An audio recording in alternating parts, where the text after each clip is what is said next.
2008 সালে মাওবাদীরা রাজনীতির মূলধারায় আসার পর থেকে নেপালের 14 জন প্রধানমন্ত্রী হয়েছে। দলগুলোর জোট ভাঙা গড়ার রাজনীতি তরুণদের হতাশ করেছে। নেতৃত্বহীনতায় কোন পথে এগোবে নেপাল তা অনিশ্চিত। তবে এই মুহূর্তে অগ্রাধিকার একটাই, আর তা হলো দেশে শৃঙ্খলা ফিরিয়ে আনা, এমন মত রাজনৈতিক বিশ্লেষকদের। আরও জানাচ্ছেন আফসানা শাওন। সরকার পতনের পরও গণরোষের ইতি দেখা যাচ্ছে না হিমালয়ের দেশ নেপালে। খোঁজ নেই নেতাদের। কিন্তু কেন এমন পরিস্থিতি? লিলি বিউটি সোপ, যার অ্যান্টি এজিং গুণ তারুণ্য ধরে রেখে ত্বকে করে উজ্জ্বল, তারুণ্যময় উজ্জ্বল ত্বকের জন্য।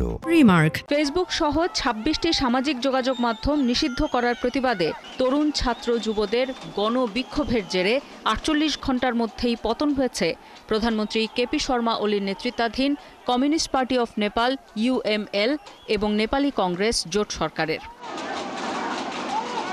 পদত্যাগে বাধ্য হয়েছেন প্রেসিডেন্ট রামচন্দ্র পৌডেলও। সোমবার রাতে সামাজিক যোগাযোগ মাধ্যমের নিষেধাজ্ঞা প্রত্যাহার করা হলেও আন্দোলন থামেনি। দীর্ঘদিনের জমে থাকা ক্ষোভই বিস্ফোরিত হয়েছে। এখন পর্যন্ত বিক্ষোভকারীরা দুর্নীতি বিরোধী স্লোগান ছাড়া অন্য কোনো নির্দিষ্ট দাবি তুলে ধরেননি। আন্দোলনটিকে স্বতঃস্ফূর্তই বলছেন সবাই। কোনো সংগঠিত নেতৃত্ব দেখা যায়নি। বাংলাদেশ বা শ্রীলঙ্কার বিদ্রোহের সঙ্গে নেপালের বিক্ষোভের পার্থক্য হল একক কোনো রাজনৈতিক দল নয়, বরং গোটা রাজনৈতিক শ্রেণীর ওপরই তারা ক্ষুব্ধ।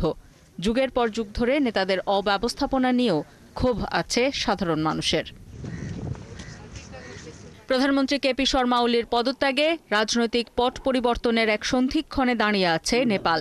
তবে কে ওলির স্থলাভিষিক্ত হবেন বা নতুন কোনো শাসন কাঠামো গড়ে উঠবে কিনা সে বিষয়টিও স্পষ্ট নয়।